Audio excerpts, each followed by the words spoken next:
ఇటీవల కురుస్తున్న భారీ వర్షాలకు శిథిలావస్థకు చేరుకున్న పాఠశాలలో భయంగా విద్యార్థులు చదువుకోవాల్సి వస్తుంది.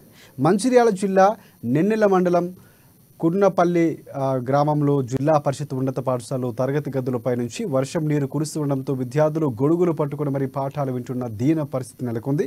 గత కొన్ని రోజులుగా కురుస్తున్న వర్షాలకు తరగతి గదులు ఎప్పుడు కూలిపోతాయో తెలియక ఎప్పుడే ప్రమాదం ముంచుకు వస్తుందని విద్యార్థుల తల్లిదండ్రులు విద్యార్థులు ఆందోళన చెందుతున్నారు. మరమ్మతులు చేసిన తర్వాతనే పాఠశాలను నడపాలని ఉన్నతాధికారులకు తల్లిదండ్రులు విజ్ఞప్తి చేస్తున్నారు.